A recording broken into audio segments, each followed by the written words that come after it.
Avec mon mari, Regardez-moi. un des plus gros sinistrés de l'explosion, mais uniquement matériellement, hein, parce que nous habitons au 117 Cours Lafayette. Et pourquoi? D'où notre présence ici. D'accord, vous avez eu quoi comme dégâts Ah bah concrètement? tout. Avec il n'y avait plus de fenêtres, hein, plus de vitres, tout était, surtout qu'on est nord-sud, traversant. On a été comme ça pendant, je ne sais pas combien de temps. Donc les pigeons, la pluie, tout rentrait. Et puis les cloisons cassées, enfin bref. D'accord, et au niveau de l'indemnisation, est-ce que vous Alors avez là, déjà reçu une partie ou... on ne va pas en parler parce que ça c'est un sujet très très délicat. D'accord. Faisant partie. Donc ça veut dire que vous n'avez pas été indemnisé Non. totalement. D'accord, Non. excusez-moi, vous avez dû donc faire des travaux dans cet appartement? Ah oui, Combien de temps ça va rester dans cette situation? Écoutez, nous on est revenus 2 ans et demi après. D'accord, et comment vous avez pu être logé pendant ce temps? Écoute, on a tout fait. On a pris un meublé, après on a loué un appartement quand on a pu nous déménager, c'est-à-dire pratiquement 1 an après. Oh non, ça a été la galère. Hein. D'accord, et c'était tout le temps à vos frais ces locations d'appartements? Ah non, là, non, faut le dire honnêtement, non. D'accord. Enfin bon. D'accord, donc concrètement, qu'est-ce que vous attendez de ce procès Eh ben j'attends qu'on soit indemnisé. D'accord. Merci. Merci beaucoup. Allez, au revoir. Bonne journée. Alors, tout d'abord, est-ce que vous pouvez vous présenter et dire quel rôle vous jouez dans le procès? Voilà, alors moi je m'appelle Dominique Arcadio, je suis avocat et je suis l'avocat des parties civiles, c'est-à-dire des victimes, et tout particulièrement dans ce dossier, je suis l'avocat de la compagne, des petites filles du défunt, qui s'appelait Stéphane Hab, et aussi de ses parents. Donc on a un rôle qui est un peu à la marge dans un procès. En tant que partie civile, c'est de soutenir l'action du procureur, peut-être vers une condamnation, mais c'est pas que ça, c'est vraiment introduire la victime comme une partie présente dans l'audience.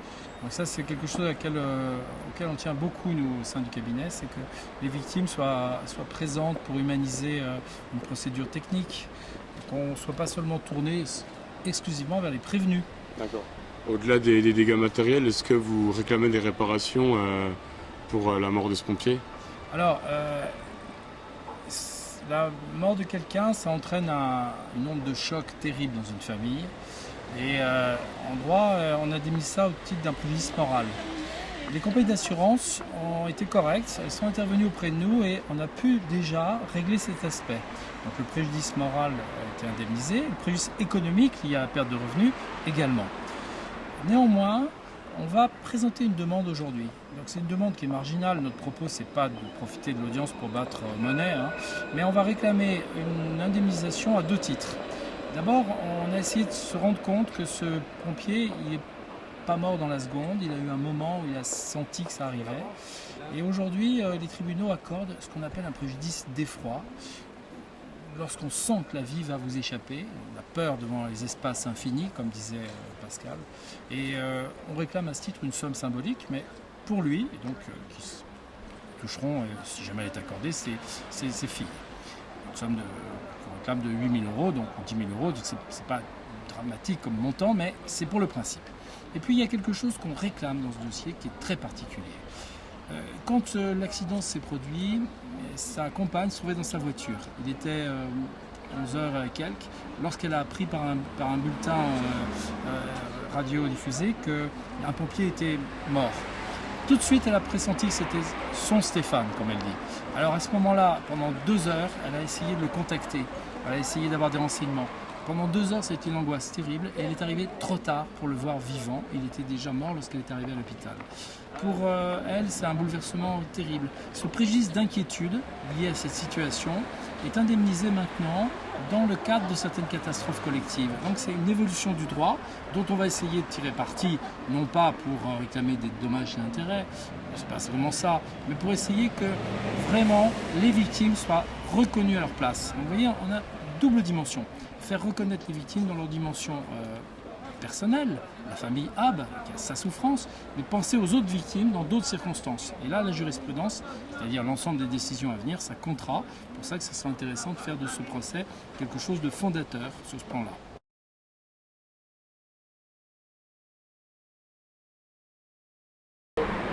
Ok, donc est-ce que vous pouvez simplement rappeler les faits et comment se profile le procès donc, pour la société que vous défendez? Je représente la société Gauthier qui a réalisé des travaux pour le compte de Gaz de France en avril 2003. Ces travaux n'ont donné lieu à aucun incident et ces travaux sont restés absolument intacts jusqu'à ce qu'une autre entreprise, pour le compte de Veolia, intervienne en 2008 et décroche en quelque sorte le raccord entre la canalisation de gaz et le branchement de gaz. Alors, donc pour vous, le fait qu'il y ait eu un mort, vous pensez qu'on a accusé beaucoup de monde, beaucoup d'entreprises, parfois à tort, comme la vôtre? Moi, je considère que ma cliente est totalement hors de cause dans cette affaire, puisque tous ces travaux ont été réalisés d'une manière impeccable et qu'ils ont été contrôlés par la Société Gaz de France. Ils n'ont généré aucun désordre et c'est donc l'intervention postérieure d'un tiers qui a détruit ce que nous avions réalisé. Qu'est-ce que vous attendez de ce procès à la première journée, à la mi-journée? Aujourd'hui, c'est une procédure un petit peu formelle à laquelle on a assisté, mais c'est tout à fait normal, puisqu'il fallait que les différentes parties civiles se manifestent. La moitié des parties civiles convoquées n'ont pas été présentes ou ne se sont pas constituées pour une raison simple. C'est qu'il y a eu de nombreux dégâts matériels, que les compagnies d'assurance ont indemnisé les dégâts matériels, et de ce fait, il n'y a plus de raison pour la plupart des gens de venir réclamer des indemnités. Et pour votre cliente, vous plaidez la... Je plaide la relax. Je plaide la relax pour la société Gauthier, bien sûr. Est-ce que vous pouvez rappeler votre nom et votre prénom Patrice Derbonnet, avocat à Paris. D'accord. Est-ce que vous pourriez appeler votre nom? Je suis désolé. D apostrophe. Je vais vous donner une carte. Ah bah c'est ça. Si j'en ai une sur moi. Ça se passe quoi en fait là? Journaliste hein? Ouais, Ça, le procès de l'explosion. L'explosion pour la faillite. C'était en 2008. Oui, il y a quelques années. Donc depuis 2008, c'était l'enquête qui était en cours. Merci beaucoup. Voilà. Et bonne journée, merci. Au revoir.